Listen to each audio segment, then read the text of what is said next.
ये बुद्धि जड़ हो गई है, मृगी का रोग हो गया है, बच्चे पढ़ने में मन नहीं लगाते, उनके लिए आप भगवान शंकर के ऊपर कच्चे दूध में शर्करा बूरा मिला करके मीठे दूध से भगवान शिव का अभिषेक कीजिए, बच्चे पढ़ने में होशियार हो जाएंगे। ये आप लिख लो, दोबारा बोल नहीं पाऊंगा और आप भूल जाएंगे। गुरुवार के दिन ये काम करो। गुरुवार के दिन बच्चों के लिए, बच्चों को बिठाइए, संग बिठाइए और मैं श्लोक बोले देता हूँ। केवलम दुग्धधारा च तदा कार्या विशेषता शर्करा मिश्रता तत्र यदा बुद्धि जड़ो भवे।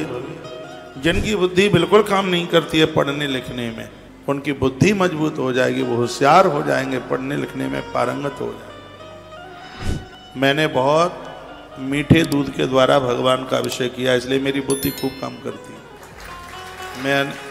मैं आपको हंसाने के लिए नहीं बोल रहा हूँ, ये सही है। मीठे दूध से मैंने भगवान शिव का बहुत अभिषेक किया। ये बच्चे बैठे हैं, सुनो, तुम्हारे मतलब की बात बोल रहा हूँ। बेटा इधर सुन। गैया के, गौ माता के कच्चे दूध में 1 चम्मच बूरा डाल लो या गुड़ का बुरादा डाल लो, ये चीनी मत डालो, ये केमिकल वेमिकल डाल के कैसे बनाई जाती है।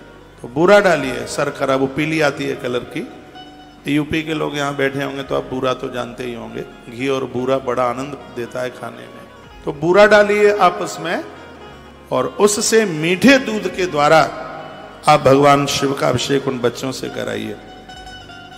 मैं तो ये कहूँगा, जो दिमाग को ज़्यादा लगाते हैं अपनी नौकरी में, कार्य में, उद्योग में, आप कंप्यूटर पर बैठते हैं, आप वकील हैं, आप की हेल्थ कम और जिनका ब्रेन ज़्यादा काम में लगता है, तो जरूर अवश्य में वैसे लोगों को 8 दिन में, 15 दिन में एक बार मीठे दूध से भगवान महादेव का अभिषेक करना चाहिए।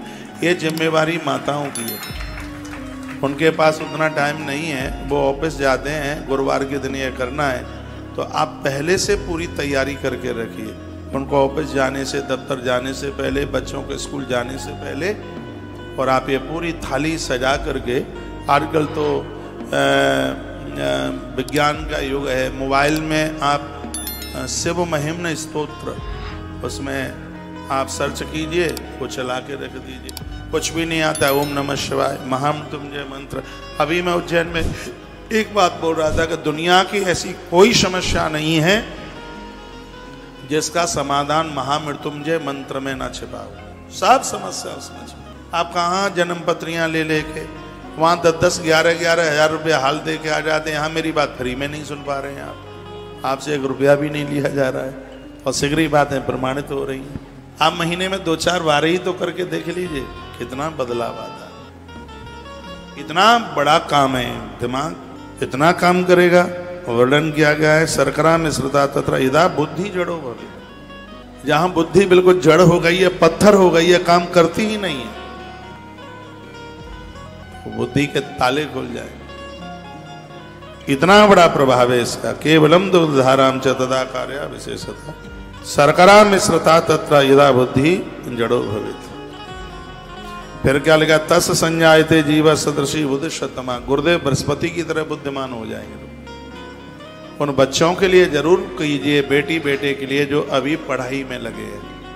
ये बच्चों के ऊपर बड़ा दबाव है आज के समय में, पढ़ाई का इतना पैसा खर्च हो रहा है, मम्मी पापा का इतना पैसा खर्च हो रहा है, और हमें कुछ समझ में ही नहीं आ रहा। बच्चों के ऊपर बड़ा दबाव होता है। ये ग्रंथ कहता है, तस् संजायते जीव सदृशम बुद्धि उत्तमा। गुरुदेव बृहस्पति के बराबर बुद्धि हो जाएगी। मीठे कच्चे दूध से, याद रखना, देवताओं के ऊपर भूल करके भी गर्म दूध नहीं डाला जाता। जिसको चूल्हे पर चढ़ाया गया उससे भगवान नहीं नहलाए जाते, हाँ भोग लगाया जाता है उससे। मीठा दूध गर्भिणी नारी को, कच्चा दूध बड़ा फायदा करता है। गोरे बच्चे, बुद्धिमान बच्चे, एक चंदन की लकड़ी परसों में बोला हूँ, और एक गौ माता का कच्चा। इतना ध्यान रखना, वो दूध मत देना जिस गैया का बच्चा समाप्त हो गया, वो दूध ज़्यादा बढ़िया नहीं है, वो ज़्यादा, देवताओं की तो पूजा में लिया ही नहीं जाता उसको।